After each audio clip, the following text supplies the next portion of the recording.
Hello there, and welcome to episode 4 of this save, Rebuilding WWE. We took WWE after WrestleMania and we try and make them actually good week-to-week products again. With new stars, new everything. A new start for the World Wrestling Entertainment. Doesn't work as well with WWE, does it? Huh.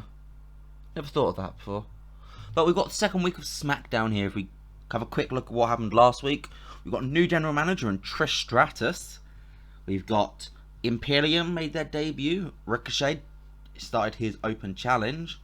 Ronda Rousey got suspended for attacking Charles Robinson. Toxic Attraction debuted. Elias returned. And Drew McIntyre and the New Day go after the Bloodline. So a lot of interesting things happened. So where are we holding this show? We're in North Dakota. We're in the Fargo, North Dakota, in the Bison Sports Arena. We're expected to sell out tonight, I say. I think we should be selling out. So let's see what we do. Let's go and see how week 2 of Smackdown does. And we hold the show, and it is not it's a very disappointing sale, actually.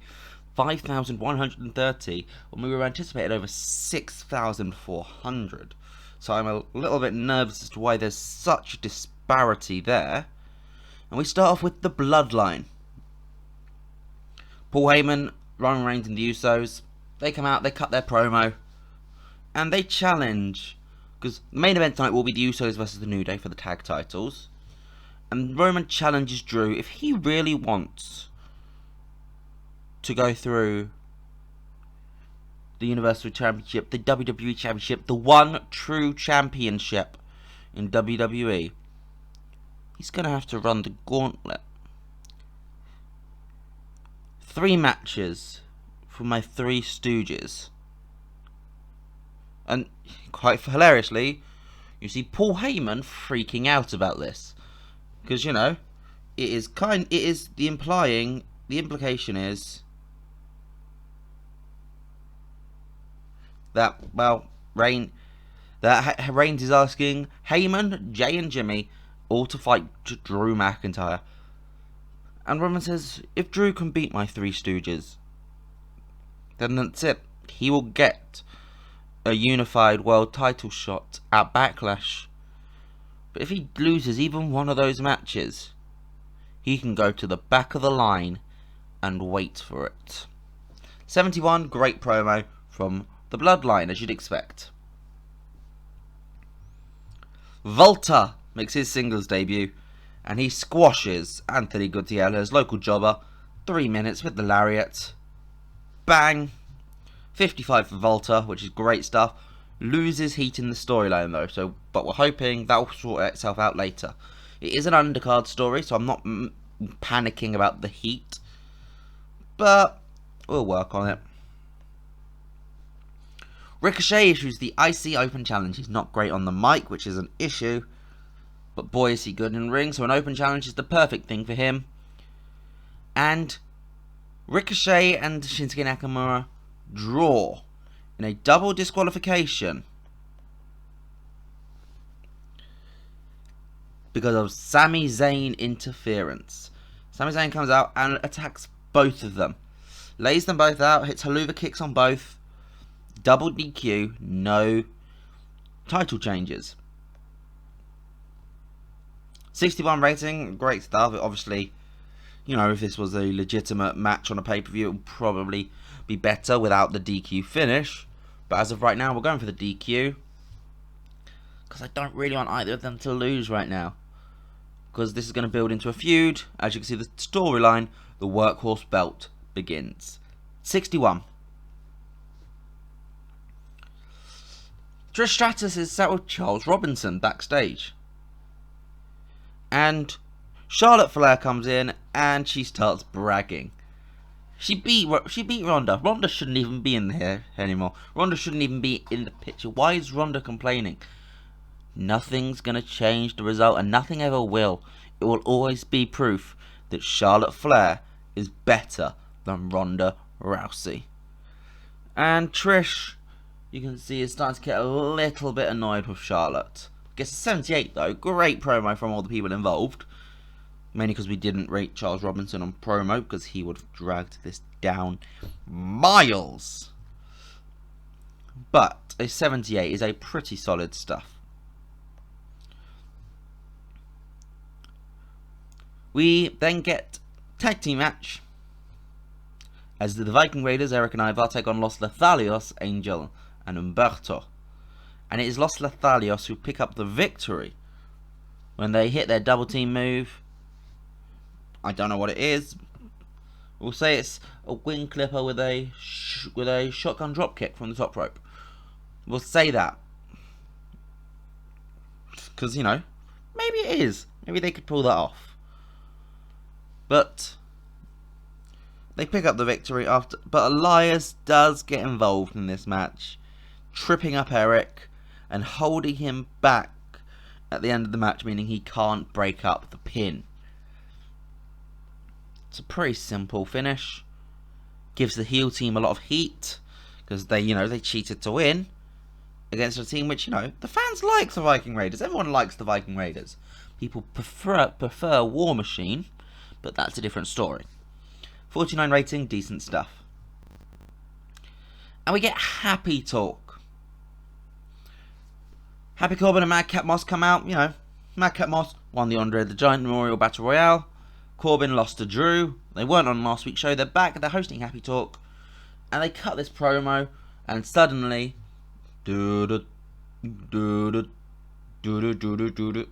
Imperium's music hits. The actual Imperium's music. None of this new stuff. But their music hits. And boy, Imperium come out. And they look menacing. All three of them. Volta killed a jobber earlier. And they grab a mic and they're like, what are you doing? This is not what wrestling is. Nobody cares about your stupid little jokes. Nobody cares about your laughter. People came to see us fight. And so that's what we're going to give them. And Bartel and Eichner charge the ring, attack Corbin and Moss, and it leads into an impromptu tag team match, which Imperium win. Eichner pinning Moss with the frog splash after the spinebuster from Bartel, which is, I think about it, that's very similar to Street Profits finisher. Huh. Interesting. But Eichner pins Madcap Moss with the frog splash. Good stuff. Corbin carries the match, which, because of his popularity, you'd expect. But if we can get a little bit of that popularity onto Bartel and Eichner, then we're set. Because right now, we can't put them in jobber matches unless they're either teaming with Volta or they're against somebody who's experienced. Because they're both unimportant, which is kind of an annoying thing. Which makes sense, though. As they're both unimportant, you don't want to see four unimportant people fighting. No one will react. That makes sense. But it's also very difficult then to get them out of unimportant. The 49 rating, though, is a pretty good stuff. And it gains the heat back on the purity of a comedy story. A shock upset victory next. I suppose kind of the last match was also a bit of an upset. So we're going 2 upsets in a row. As Gigi Dolan rolls up Sasha Banks after a good 16-minute match. Gigi Dolan rolls up Banks and pins her. 1, 2, 3. Banks after the match is a bit like, what just happened? And Dolan runs off, celebrates a toxic attraction. And, well, they've pretty much set their sights. They want the tag titles. And Banks is distraught after this loss. Gets a 51, great stuff. Obviously, Banks was much better than Dolan, but Dolan is the only person on my next big things list. Nobody else is on that list. There's people in the hot prospects, which Dolan is still the top of, but Gigi Dolan is the only person which the game thinks could actually be a major, major player. So I'm going to push her. She's going to be one of the top stars in the company, eventually. And that starts here with a fluke roll up against Sasha Banks in a singles in-ring debut. 84.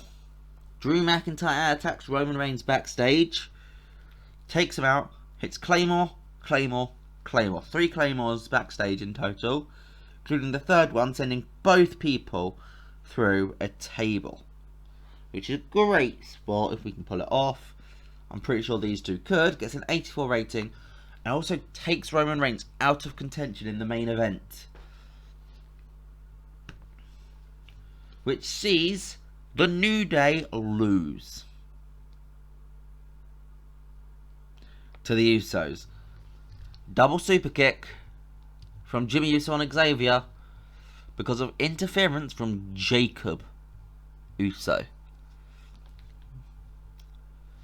The Usos make their 8th defense of the Smackdown Tag Team titles, and there's a new Bloodline member. Jacob Uso is here.